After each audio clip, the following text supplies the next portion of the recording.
miners at a good price. But Don't have to worry about us. We've already been caught. have you seen any Delicate sauce. Delicious. And can you answer our question?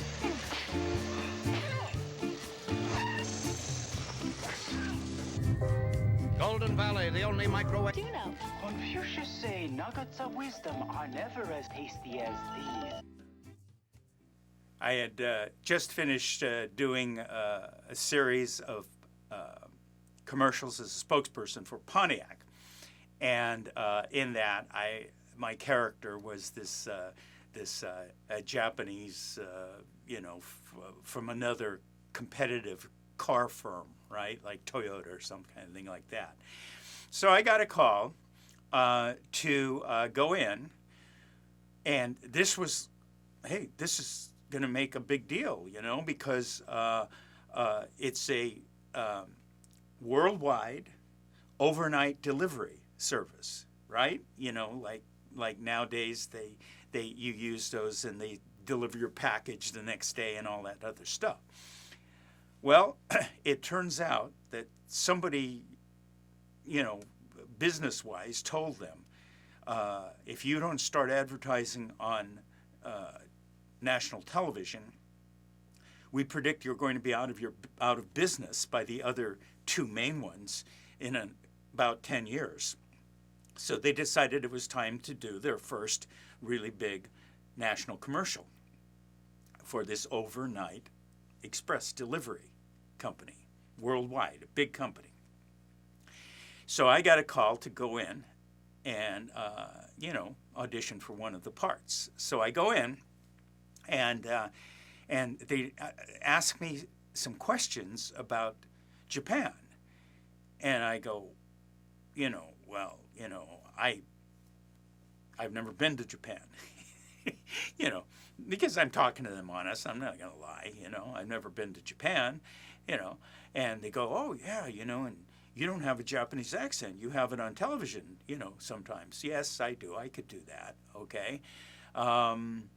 Actually, they were also influenced by that motor oil commercial. That was at the same time period. I don't know. In that time period, I think I had maybe 5 national commercials running at one time. It was quite a bit. So I was kind of concerned that they were worried about overexposure, which means I'm being seen too much on national television. Okay. You might be going, well, that's a nice problem to have. Well, yes, except, that can keep you from also getting work, other commercials and things. So I ended up talking to them and assuring them, I could do whatever. And then they said, could we just check, your back? I go, well, okay, and at that time I didn't have too many scars. Now I got some of them from operations, but anyway, I just turned, they didn't ask me to strip, and so they go, has anyone ever walked on your back? Walked on my back? Well, maybe, somebody that picked a fight with me in elementary school, maybe they walked on my back. No. We mean like Japanese walk on their back. And I go, oh, no, I've never had that. That's okay.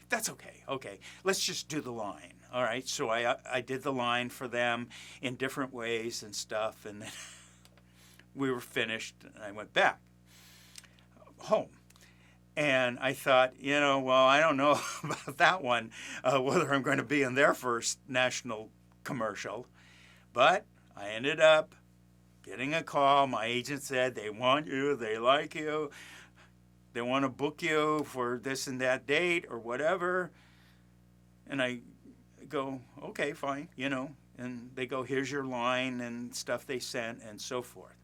So the day of the shoot, I show up on the set, And the first thing I see was something that wasn't in the audition. And it was a Japanese woman. And believe it or not, sometimes you can tell if they're Japanese American or Japanese, and she was Japanese. So, after I got out of makeup and hair and all of that, I didn't really have to go into wardrobe too much. So that's when the Japanese woman walked toward me.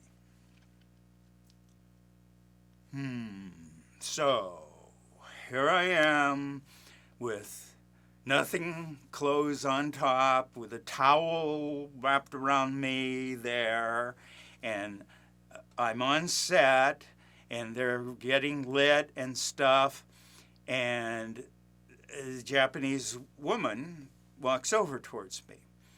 Sure enough, she's Japanese, okay? And she starts speaking Japanese to me, and I go, oh, no, you know, Nihongo ga heta desu. Okay, that means in terrible Japanese, my Japanese is terrible, it's clumsy. Oh, no, oh, no.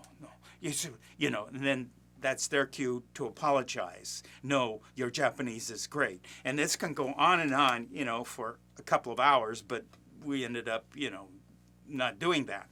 And I looked right over there and I saw this mat. I think like a tatami kind of, you know, straw mat laying there on this set that looked kind of like, you know, a Japanese set, right? So, you know, like we're in Japan. And over by there, there's one of those envelopes, you know, an overnight envelope, right? And that's over there. Clearly, that's a prop. And so the director and everybody comes up to us and goes, oh, you've met. This is so-and-so, you know, here's so-and-so. Okay, all right. When I give you action, okay, you're going to lift up the envelope and look into the camera, right? And, you know, bless our overnight delivery package, okay? All right, that's fine. I got the line down. We're fine.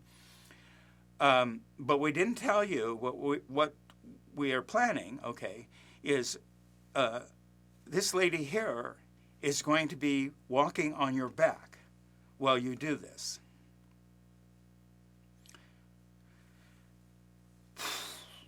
First thought is, how much does she weigh? Okay, fortunately, she was petite.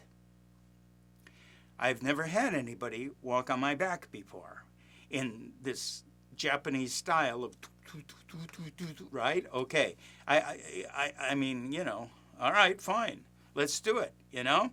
Okay, so I lay down there, we rehearse the lines, they do camera rehearsal a little bit and stuff like that.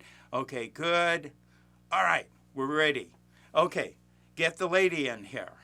Okay, so I'm laying on, you know, this tatami mat, not a mattress, not a bed mattress, and I'm laying there on my stomach, and I've got the product, I've got the overnight thing, and I'm all ready with the line, and I'm going to turn, okay, to the camera and say, da-da-da-da-da, right? Okay. She is going to step on my back. Okay, fine. Here we go, stand by. We're rolling. Okay, so-and-so, up. Okay, she stands on my lower back, and the first thing I feel is weight. Now, she's petite. Thank you. She's petite. But still, try not to make those sounds. Action. Cut.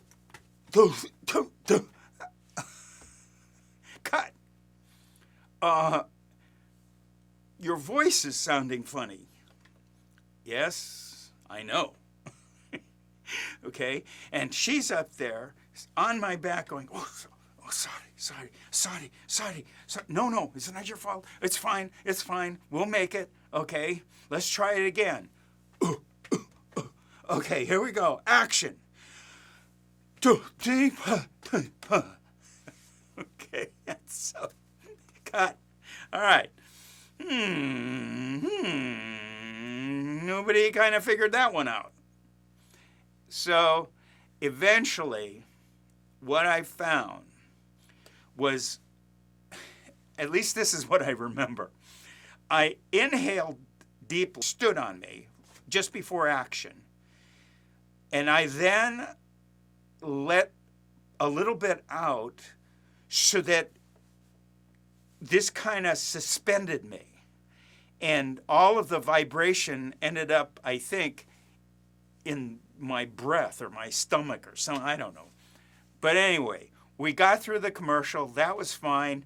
They just didn't have her, stomp me as much. But she still kind of, slid along on my back or whatever, something like that. Now, we got the spot.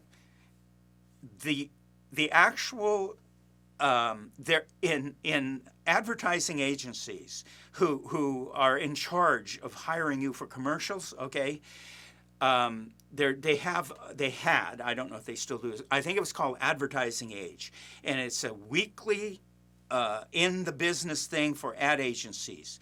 And when I was living in L.A., the apartment manager had just graduated from the Pasadena Art Center School of Design or whatever, and he told me, because my picture was on the front page of that announcing this commercial for the first time, blah, blah, blah, and here's my picture of me on that. And he looked at it and he said, this Monday morning, every art director, every decision maker, blah, blah, blah, in the advertising agency in the world, that's going to be on their desk, sitting on their desk. So part of shooting 45 TV commercials, work can beget work. And nothing will get me to get a relaxing foot stomp walk on back again.